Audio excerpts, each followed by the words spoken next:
আসসালামু আলাইকুম। আজকের এই পর্বে আমরা যে টপিক নিয়ে আলোচনা করব সেটা হচ্ছে ভেক্টরের গুণফল। ভেক্টরের গুণফলের শুধুমাত্র আজকে যে টপিক নিয়ে আলোচনা করব সেটা হচ্ছে ডট গুণফল নিয়ে। তো ডট গুণফল আলোচনার আগে ভেক্টরের নরমাল যে গুণ বা গুণফল সেটা কত প্রকারের সেটা একটু দেখে নেই। ভেক্টরের গুণফল দুই প্রকারের, সেটা হচ্ছে স্কেলার রাশি দিয়ে ভেক্টর রাশিকে গুণ, আর একটা হচ্ছে কি ভেক্টর রাশিকে ভেক্টর রাশি দিয়েই গুণ। আবার ভেক্টর রাশিকে ভেক্টর রাশি দিয়ে গুণ করতে দুইভাবে গুণ করা যায়, একটা হচ্ছে ডট গুণফল, একটা হচ্ছে ক্রস গুণফল। স্কেলার রাশি দিয়ে ভেক্টর রাশি গুণ বলতে কি বোঝায় সেটা একটু দেখি। তো এই ভেক্টরকে যদি 5 দিয়ে গুণ দেই তবে এই 5 এটাই হলো আমার স্কেলার রাশি দিয়ে 5 হচ্ছে স্কেলার ভেক্টর রাশি গুণ, অর্থাৎ 5 স্কেলার রাশি দিয়ে ভেক্টর রাশি গুণ করে ফেললাম। তাহলে এখানে যেটা পাওয়া যাবে এ কত, এ হচ্ছে 2i প্লাস 3j। তাহলে এখানে পাওয়া যাচ্ছে 10i প্লাস হচ্ছে 3 5 15 হচ্ছে। তো এটাই হলো আমার স্কেলার রাশি দিয়ে ভেক্টর রাশি গুণ। এবং স্কেলার রাশি দিয়ে ভেক্টর রাশি গুণ করলে কি পাওয়া যাচ্ছে শেষ পর্যন্ত, এটা তো অবশ্যই একটা ভেক্টর রাশি। তার মানে বলা যায় যে স্কেলার রাশি দিয়ে ভেক্টর রাশিকে গুণ করলে ভেক্টর রাশি পাওয়া যায়।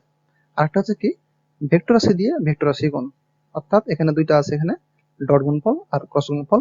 আজকে আমরা যে বিষয় নিয়ে আলোচনা করব সেটা হচ্ছে ডট গুণফল। তো ডট গুণফলের এমনিতেই আমি এখন যেটা দেখাবো সেটা হচ্ছে জাস্ট কিভাবে প্রকাশ করা হয় এই ডট গুণফলকে। যদি এ একটা ভেক্টর হয়, বি একটা ভেক্টর হয়, তো এই দুই ভেক্টরের ডট গুণফলকে এই মাঝে একটা ডট দিয়ে প্রকাশ করা হয়। আর ক্রস গুণফল বলতে এই একটা ভেক্টর বি দ্বারা আরেকটা ভেক্টর হয়, তবে এ আর বি এর মধ্যে একটা ক্রস চিহ্ন দিয়ে ক্রস গুণফল এভাবে প্রকাশ করা হয়। এটাকে বলা হয় এ ক্রস বি, আর এটাকে বলা হয় এ ডট বি। তাহলে এটাকে এটাকে পড়া হয় কি হবে, পড়া হয় হচ্ছে এ ডট বি। আর এটাকে পড়া হয় কি হবে, এটা হচ্ছে এ ক্রস বি। তো আজকে আমরা শুধুমাত্র এই ডট গুণফলের যত ধরনের সমস্যা, যত ধরনের ধারণা, যত ধরনের বেসিক আছে সব বিষয় নিয়ে আমরা আলোচনা করব। তো শুরু করা যাক। ডট গুণফলকে, ডট গুণফলের আরেকটি নাম আছে, সেটা হচ্ছে মনে রাখতে হবে, সেটা হচ্ছে স্কেলার গুণফল। তাহলে ডট গুণফলের আরেকটি নাম কি, স্কেলার গুণফল। ডট গুণফল যে আমরা বললাম যে এ ডট বি, তাহলে এ ডট বি আসলে কি কি বোঝায় এটা দ্বারা। তো ডট গুণফল বা এ ডট বি দ্বারা আসলে দুইটা ফর্মুলা আছে, সেই দুইটা ফর্মুলা আমরা দেখবো একে একে। একটা ফর্মুলা হচ্ছে যে A dot B equal to A ভেক্টরের মান ইন্টু বি ভেক্টরের মান ইন্টু এ আর বি এর মধ্যবর্তী অ্যাঙ্গেলের কস থিটা। অর্থাৎ যদি এরকম হয় যে এ একটা ভেক্টর, বি আর একটা ভেক্টর, এ আর বি এর মধ্যবর্তী অন্তর্গত কোণ হচ্ছে থিটা। যদি এরকম থাকে, যদি এরকম থাকে যে এ এর মান জানা, বি এর মান জানা, আর এ আর বি এর মধ্যবর্তী যে অ্যাঙ্গেলটা আছে সেটাও জানা, এগুলো যদি নন হয়, এগুলো যদি জানা হয় আমার, তাহলে A dot B equal to আমি যেটা লিখতে পারবো সেটা হচ্ছে এ এর মান ইন্টু বি এর মান ইন্টু কস থিটা।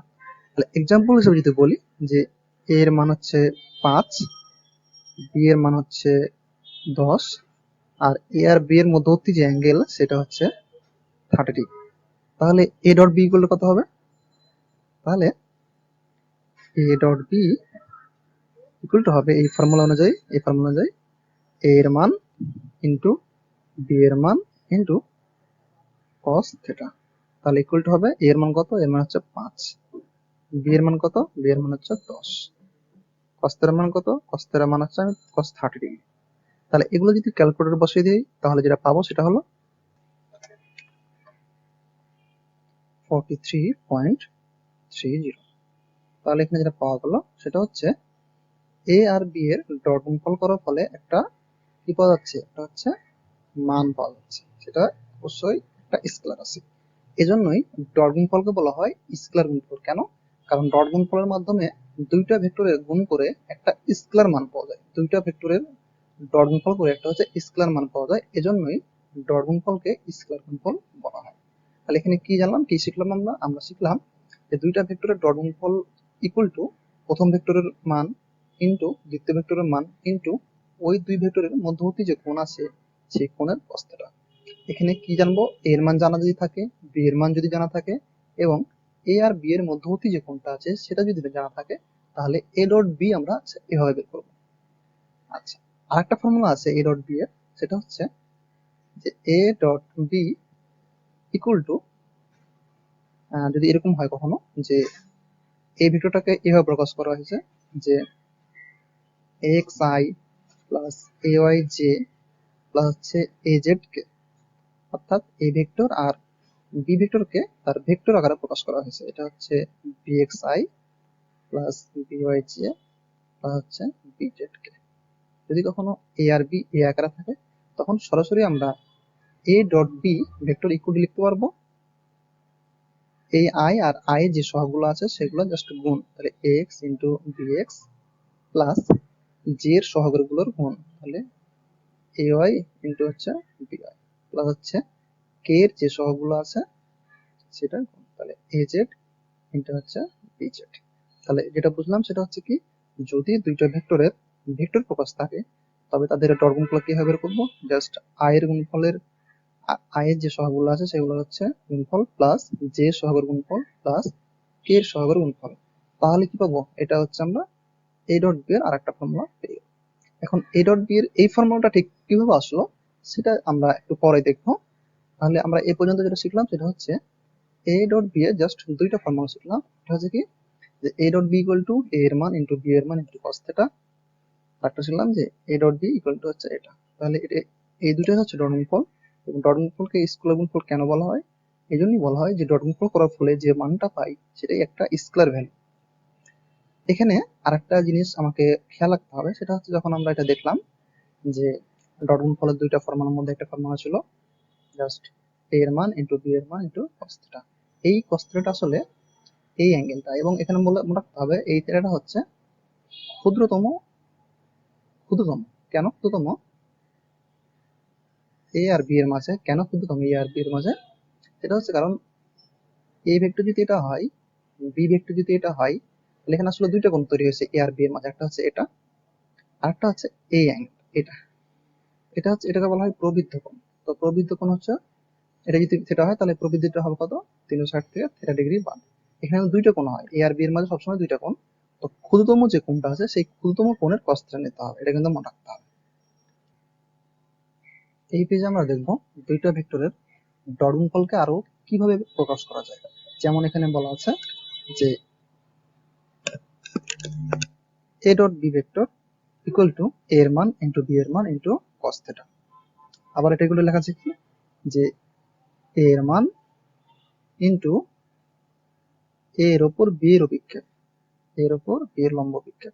এই মানে, এটা মানে কি বোঝায়, যেমন যদি বলি যে এটা হচ্ছে a ভেক্টর, এটা হচ্ছে b ভেক্টর, এবং এদের মধ্যবর্তী যে ক্ষুদ্রতম যে কোণ আছে সেটা হচ্ছে থিটা।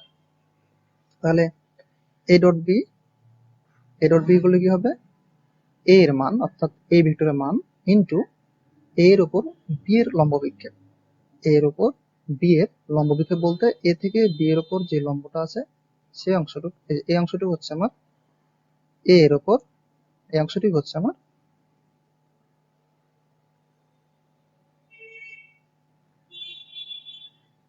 এই অংশটি হচ্ছে আমার এটুকু, a এর উপর b এর লম্ব বিক্ষেপ। অর্থাৎ এখানে যেটা বলা যাবে সেটা হচ্ছে a ডট b ইকুয়ালটা আমরা এই ফর্মুলা তো জানি, আবার এটা ইকুয়াল টু a এর মান ইন্টু a এর উপর b এর লম্ব বিক্ষেপ। আবার যদি দেখি যে a dot b equal to, তো b এর cos থিটা তো লেখা যায়, গুণ জাস্ট এটা তো আলাদা করা যাবে। তাহলে এটা করলে কি হবে, বি এর মান ইন্টু বি এর উপর এ এর লম্ব বিক্ষেপ। এটা হচ্ছে কি, যে বি এর উপর এ লম্ব বিক্ষেপ।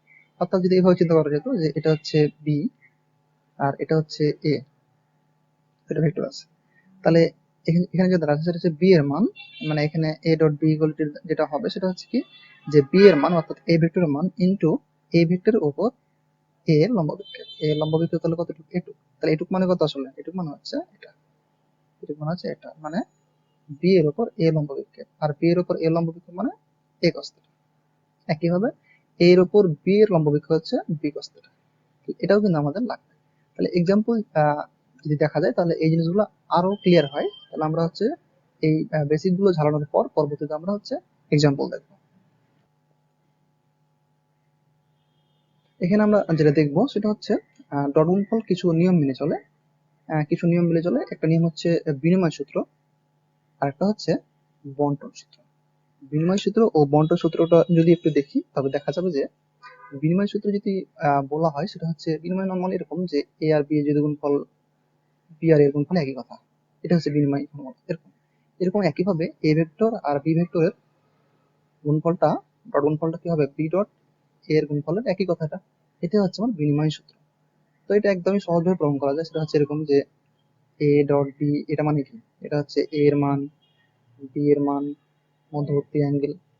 এটা মানে কি আবার, এটা মানে হচ্ছে আমি তো এগুলো আলাদা আলাদা ভাবে গুণ আকার লিখতে পারি, সমস্যা নেই, এগুলো তো গুণ।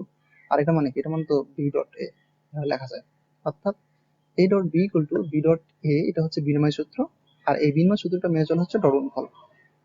আরেকটা সূত্র আছে ডট গুণফলে, সেটা হচ্ছে কি যে বন্টন সূত্র। বন্টন সূত্র বলতে কি, যদি কখনো এরকম থাকে যে এই একটা ভেক্টর